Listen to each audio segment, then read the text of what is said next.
All right, so tonight's first news topic we have is a nice one for all you PlayStation fans out there because God knows, like I've noticed over the last couple of months now, there's definitely a console war going on, and it's stupidity. So yeah, so here's for you PlayStation fanboys tonight. The PS5 is no longer being sold at a loss. And when I say the PS5 is no longer being sold at a loss, we're talking about the main model, the disc version of the PS5. This news comes to us from GameSpot via Eddie Makush. The PlayStation 5's $500 disc-based edition is no longer being sold at a loss. Sony CFO Hiroki Totoki confirmed that. I like how his name rhymes. Hiroki Totoki. I wasn't going to say it, but you did. So. has confirmed this during the company's earnings briefing on Wednesday. Last Wednesday, that is. The $400 digital edition is still being sold for less than what it costs to manufacture, Sony said. But the losses on the machine are being offset by the margin-rich hardware like peripherals and the PS4. Despite its age, the PS4 shipped another 500,000 units during the April-June period.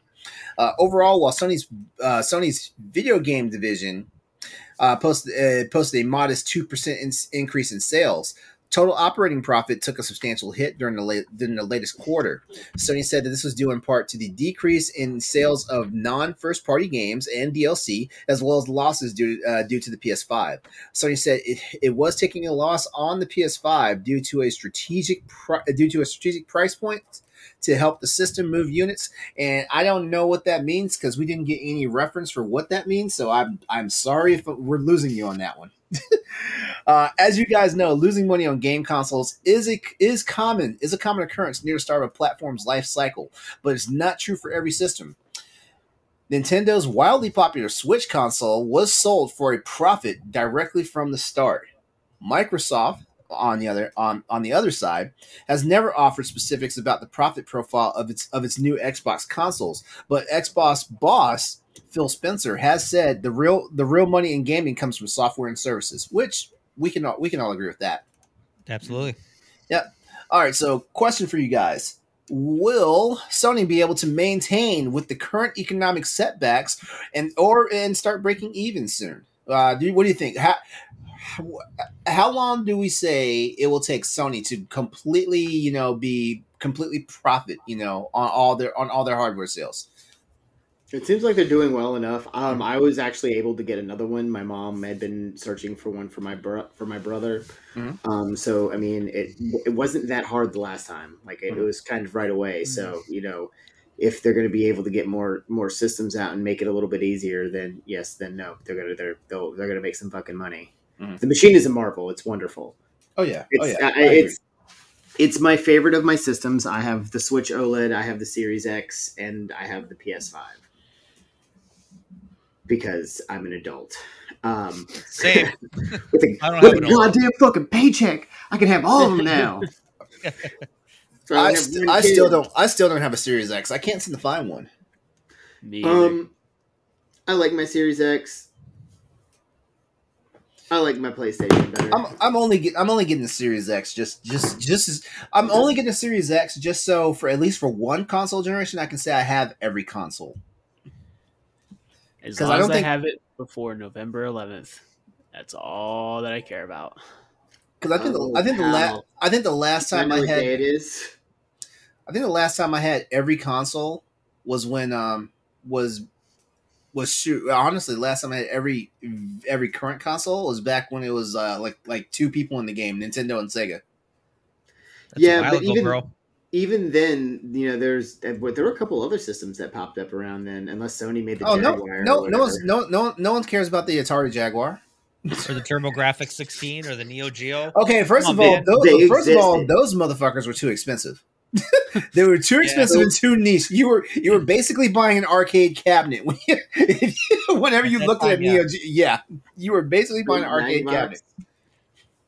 Don't leave them. Buying a Neo Geo just to play Samurai Showdown, pretty much.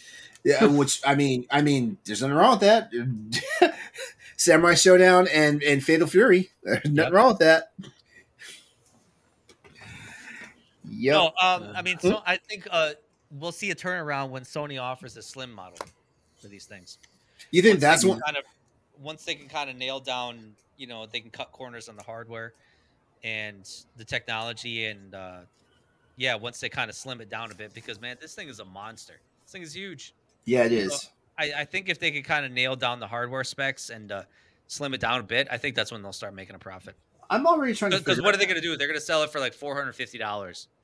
You know, it's not going to be much cheaper. Yeah. But it's going to be enough to entice customers to go back out there, especially the people that have a PS5 already, to go buy another one. I'm curious though, like what are they going to do when it's time for the PlayStation 5 Pro model? What's going to be the major upgrade on that? I thought this was future proof. I mean, this is able to play up to 8K. It technically is, but come on, we know better. We know better because like this is now a thing. Like the hardware, video game hardware gets a refresh, and I mean, and it's not even okay. So I want to say the last. What was the last PlayStation console that the hardware refresh wasn't really a hardware refresh? Was it the PS2 Slim? Because I feel like the PS3 was where we got in the territory where everything was a refresh. Because number one, they were trying to cut costs. Like I mean, no one could afford to spend $600 on the console at that point. You know, it was getting tiresome. So they made what, 2 models to begin with, and then all of a sudden there was 4 different models of PS3s on the market at one time before they completely discontinued the big boy PS3. Yeah, so the first ones were the 60 gig and the 20 gigs, right? Yep. Those are the backwards compatible ones. I had a 60 gig back in the day. Then a 40 gig model came out. Yep, that one wasn't backwards compatible. Yep. And then I started working at GameStop, and now me and LeRon can tell you that story. Not tonight. We're trying. It was nothing but Cascade and LeRon wearing jeans, a tight shirt, and tapping his foot, standing by a corner with his fucking PSP. That was the entirety of our stay there. Sounds right. Sounds you about could right. play SOCOM on this guy. Oh god! Here goes Stoy's coming with the voice. I love it. You guys know you can play Monster Hunter on this fool? Amazing.